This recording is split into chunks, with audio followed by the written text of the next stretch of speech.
নমস্কাৰ বন্ধু বান্ধৱীসকল। নিশ্চয় আপোনালোক সকলোৱে ভালে কুশলে আছে। দেশৰ প্ৰত্যাহ্বানমূলক এই পৰিস্থিতিত দেশমাতৃৰ কাৰণে যিসকল আমাৰ সেনা জোৱানে প্ৰাণ বিসৰ্জন দিলে, তেওঁলোকৰ প্ৰতি শ্ৰদ্ধা জনাই মই আজি পুনৰ সৰাফুলৰ নতুন এটি অংশলৈ আগবাঢ়িবলৈ আহিছোঁ। নিশ্চয় আপোনালোকে সহযোগিতা আগবঢ়াব। সৰাফুলৰ আজিৰ নতুন অংশটিৰ নাম হ'ল ভালে থাকা বুলি নকওঁ।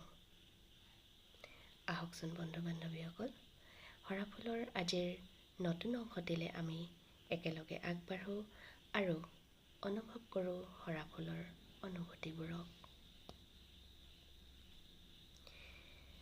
ভালে থাকা বুলি নকওঁ। হেপী জাৰ্ণি বুলি নকওঁ মই, কিন্তু গৈ পালে ফোন কৰিবলৈ নাপাহৰিবা।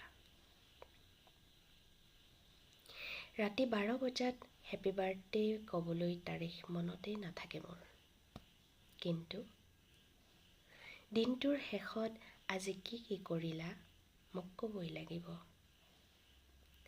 ওৰে ৰাতি ফোনটো কাণত লগাই থোৱাতকৈ সোনকালে শুই যাবা, কিন্তু ৰাতিপুৱা মোক জগাই দিবলৈ নাপাহৰিবা। ৰেস্তোৰাঁৰ দামী খানা খাবলৈ মোৰ নিজৰে পইচা নাই, কিন্তু প্ৰতিটো আবেলি একাপ ৰঙা চাহ হাতত লৈ কথা নিশ্চয় পাতিম। লং ড্ৰাইভ যাবলৈ গাড়ী চলাবই নাজানো, কিন্তু সন্ধিয়া তোমাৰ হাতত ধৰি জোনাক চাই খোজ সদায় কাঢ়িম। ভালে থাকা বুলি নকওঁ কেতিয়াও, কিন্তু বিশ্বাস কৰা সদায় ভালে ৰাখিম। এতিয়া কোৱা, পাৰিবা মোৰ হ'ব? ধন্যবাদ।